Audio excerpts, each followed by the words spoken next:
feel like deja vu. We've said it all before, but look, we'll say it again. And like the last deputy said, we wouldn't oppose this bill because it does give much needed support to people across the country who are in serious arrears. But I don't think it's proper to call it a once-off payment. We had a once-off payment at the end of December 2022. So this is a second and a third and a fourth off payment that is supposed to help people as a temporary measure. But I just want to go to the heart and the nub of what I believe is the problem, because these once-off payments, much and all as they're welcome, will not address the systemic problems that have led to extensive profiteering by the energy companies. And like every deputy in this House, we've been inundated with people who are scared, who are terrified of their high costs of gas and electricity bills, and often make choices, as we know, between heating and eating. The higher and higher levels of arrears that are reported to us, we are told, is because of the high cost of energy in this country brought about by the brutal invasion of Ukraine. This is what's repeated to us all the time. And yes, that illegal war did spark a crisis, but those flames caught on because of the very way that the European Union has built and developed a liberalised market in energy.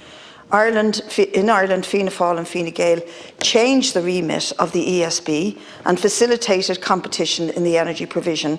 And this sort of neoliberal revolution was meant to herald in an era of dynamic competition where it would reduce prices, state investment would be less and less, prices would come down because of competition. But as with all of these neoliberal promises, what we got was very different. We got a plethora of competing firms with prices rising, profits rising, and sometimes an attack on the traditional workforce and their unions in companies right across the country. So if we go from what the state the country was in, with people about 48% in Eurostat last April, Eurostat figures showed us 48% we pay above the EU average for electricity prices in this country. It is now, as reported in August, people are paying €1,000 more a year in this country for electricity than the European average. We are the highest for electricity prices in the whole of Europe, and bills here 80% higher than the rest of the European average.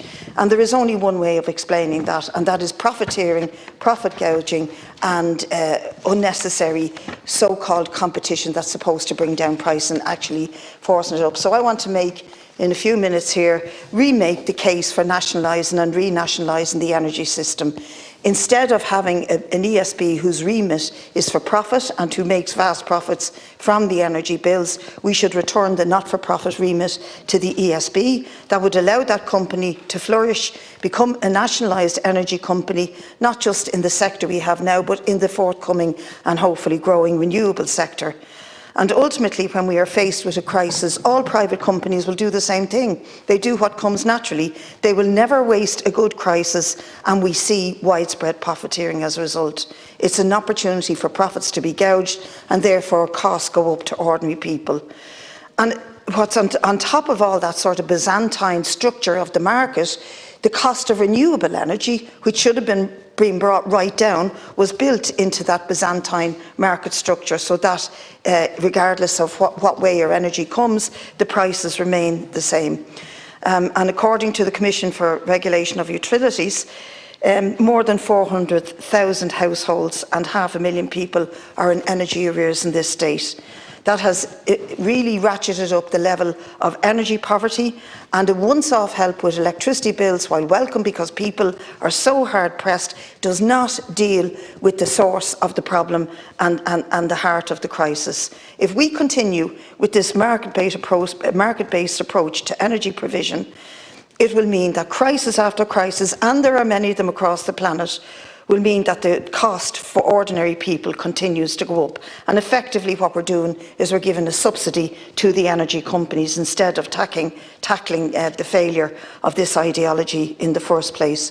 On top of that, of course, we have the increased use of our energy market by data centres, which there's no control over, that the amount of planning applications that have been granted and the prediction that data centre usage will take 30% of the national grid by 2030, which is, after all, only a short 6 years away.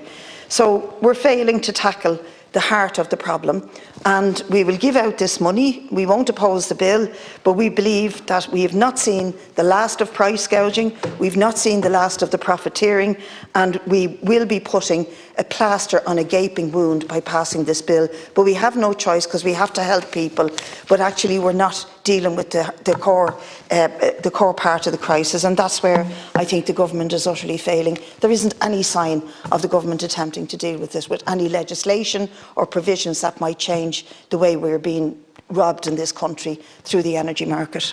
Thank you, Deputy.